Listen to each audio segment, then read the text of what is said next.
Some time later, two assassins from the Blue Moon of Salvation are in a forest, looking for Yuji. One assassin manages to see Yuji walking in the forest. Meanwhile, Yuji is thinking about how to get off the Blue Moon of Salvation's target list. He left Rikudo City to avoid endangering the city and is now heading to Boginia City. He realizes that someone is watching them, and sends a slime to spy on the people following him. The two assassins plan to spend a day, watching Yuji to check if Yuji is a threat to the Blue Moon of Salvation and will leave him alone if he is not a threat. Yuji overhears their conversation. When Yuji arrives in Borija, he starts to act weak so that the assassins will not consider him a threat. He also doesn't want to get rid of the assassins, so as not to draw the attention of the Blue Moon of Salvation. Later, Yuji decides to go fight monsters in order to convince the assassins. During the fight against bull monsters, Yuji sends the proud wolf to take care of the bulls. During the fight, Yuji constantly heals the bulls secretly so as not to appear strong.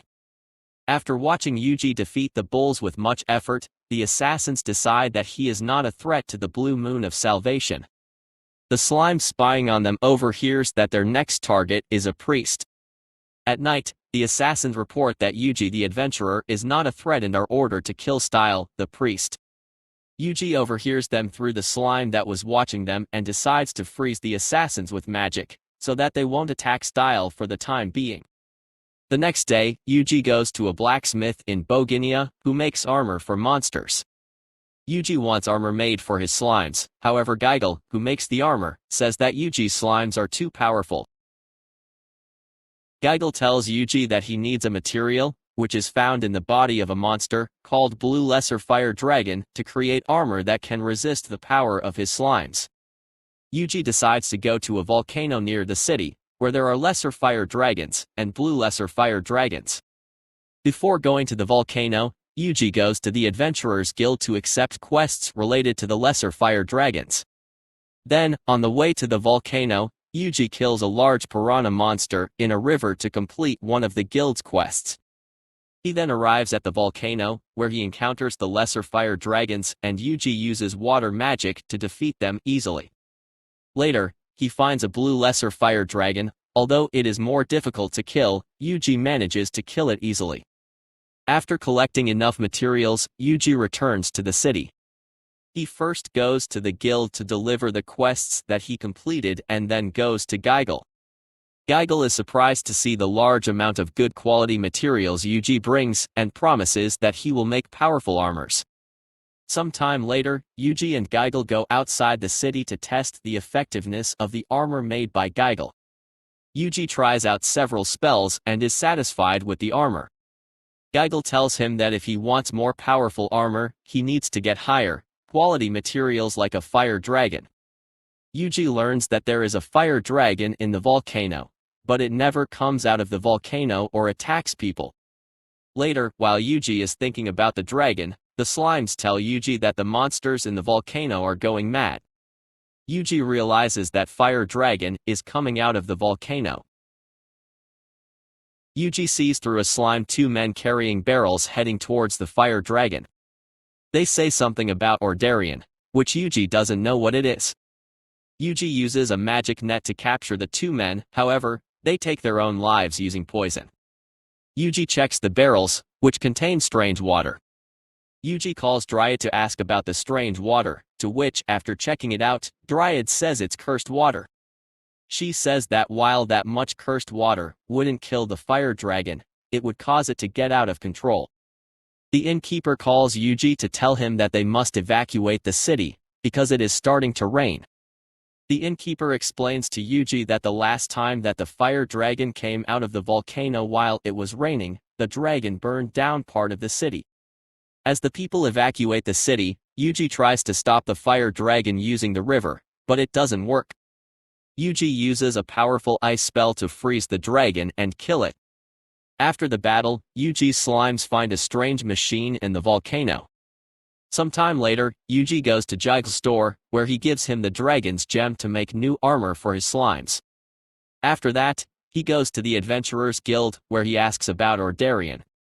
The receptionist tells Yuji that Erdarian is a city known for being unfriendly to outsiders. Yuji takes out the machine he found in the volcano and asks the receptionist if she knows what it is.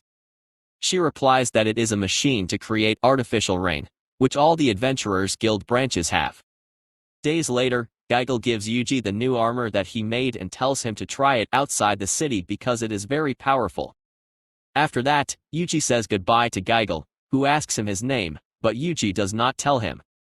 Elsewhere, an Elder of the Blue Moon of Salvation uses a spell to increase his power. Elsewhere, Style with his assistant Joham walk down a city street. Sometime later, Yuji arrives in Erdarian City to investigate. In the Adventurers Guild, Yuji overhears through a slime several men who recognized him talking about him. Those men decide that they will ask a man named Walter how they will treat Yuji. At that moment, Priest Style and his assistant Joham approach Yuji. Style takes Yuji to a church to talk about the Blue Moon of Salvation. Style tells Yuji about his past. He tells that a long time ago, he and several friends created a cult to honor their fallen comrades called the Church of Blue Moon, which was joined by many people including a man named Walter. Walter was an ambitious man, so Style and his friends became an unpleasant presence to him. One day Style received a revelation from God to dismantle the Church of Blue Moon, which Style decided to ignore. Some time later, the Church of Blue Moon was suddenly attacked and a large number of its members were killed. Style had realized that the revelation he had received was a warning. The one who destroyed the Blue Moon Church was Walter, and after that, he took over the Blue Moon Church and renamed it Blue Moon of Salvation. Style tells Yuji that he received a new revelation to guide Yuji to take down the Blue Moon of Salvation. After Yuji leaves, Joham asks Style why he didn't tell Yuji the full revelation, to which Style replies that he doesn't want Yuji to turn his back on the divine word. Walter also receives the same revelation as Style, in which it states that the guide will die. At the inn, Yuji thinks about the legends of this world. He remembers that a guild receptionist told him a legend about a powerful master who traveled with slimes and decides to ask Style about it. The next day, Yuji looks for Style in the church, but can't find him. A limo tells him that he saw Style and Joham leaving the city early in the morning and heading into the forest. In the forest, Style and Joham enter a Blue Moon of Salvation lair. Yuji recruits new slimes in the forest. Those slimes tell Yuji that they saw Style and Joham enter a dark area of the forest. Yuji heads towards that area.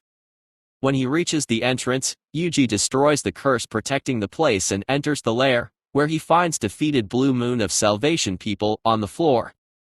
At the same time, Style and Joham meet Walter in a hall. Style manages to defeat Walter's people, however, he is captured by Joham, who betrays him. While Walter talks to Style about his plans to achieve the world that he wants. He also uses a curse to revive the bodies of the subordinates that Style defeated as monsters. When Joham is about to kill Style, Yuji enters the hall by destroying a wall. Yuji tells Style that he has a question that he wants to ask him. Yuji frees Style from the magic that had trapped him. Walter has the monsters surround Yuji and Style as he leaves with Joham. Walter enters a room and sits on the strange machine, which begins to inject dragon grace into his body. When Yuji and Style enter the room, they see Walter in the strange machine. Yuji throws fireballs at Walter to stop him, but it doesn't work. Walter transforms into a monster due to the massive amount of dragon grace in his body. Yuji attacks Walter with fire spells, but fails to do anything to him, so he equips the Proud Wolf and a slime with the armor he got from Gaigel. Yuji's attack power increases and he manages to destroy part of Walter's body, but Walter regenerates quickly. Walter realizes that he cannot beat Yuji, so he decides to sacrifice himself and his subordinates. He says that the revelation had told him that with the guide's death the sage will be born. After Walter's sacrifice, a great amount of magical power is gathered in one place and there appears a man, who claims to be the sage. Style realizes that the revelation was not for him to guide Yuji, but for Walter to sacrifice himself. The man who claims to be the sage has the same abilities as Yuji and casts a powerful spell destroying everything around them. Yuji and his companions fight against the sage, using powerful spells as well. Saying that salvation will come soon, the sage casts a spell, activating rain machines to cover the entire sky of the continent with clouds filled with dragon grace. The rain mixed with the grace of the dragon falls on the continent and causes the monsters to lose control. Yuji realizes that the situation is very bad. The sage refers to Yuji as the young sage and tells Yuji that long ago, he was also a sage. He says that he was killed by a dragon and died with remorse, just like other sages, so now he will destroy everything on the continent to break that cycle and bring salvation to the world. They engage in another battle with powerful spells. The slimes warn Yuji that the monsters are gathering outside the cities. While Yuji fights against the sage, he also attacks the monsters near the cities. At that moment, Dryad notifies Yuji that the adventurers are gathering to fight the monsters. Yuji sees through the slimes the adventurers from all the cities bravely fighting to protect their city and realizes that he doesn't need to do everything alone like in his previous life. He casts strengthening abilities on the adventurers fighting the monsters to help them. Style tells Yuji that he received a new revelation, which says that when the sun and moon are aligned a divine judgment will fall. Yuji uses a potion given to him by Dryad long ago to restore his magical power. The sage asks Yuji why he wants to protect this world. Yuji thinks of all the people he has met in this world since he arrived, and replies to the sage that he likes this world the way it is. Just then, a panel opens in front of Yuji, on which it is written that he can use the Divine Strike skill, the same skill he used to defeat the Blue Dragon. Yuji uses the skill Divine Strike several times against the sage, but still cannot defeat him. He equips himself with the dagger Style gave him. Yuji uses magic barriers to lock him and the sage together, and uses the Divine Strike skill on the tip of the dagger. Yuji approaches the sage and stabs the dagger into the sage's stomach, killing him and removing the dragon grace clouds from the sky. After the fight, Yuji is exhausted. Later, Yuji leaves Ordarian City to avoid attracting the attention of the Blue Moon of Salvation. All the cities celebrate their success in protecting their cities. Sometime later, Yuji overhears through a slime the conversation of several Blue Moon of Salvation members. They wonder what's going on with Walter, since they haven't seen him recently. They talk about a machine, called a purifier, which they will use to wipe clean the continent and defeat the Black Dragon of Ruin. Yuji thinks that these folks won't stop causing trouble. At that moment, a tiger monster approaches Yuji and his companions. Afterwards, Yuji arrives at an adventurer's guild to complete a quest to hunt the tiger monster. A woman named Megia recognizes Yuji when he says he is a tamer, and everyone in the guild starts talking about Yuji's achievements. He wonders in his mind what he should do. I hope you liked the recap. If so, don't forget to subscribe and like it.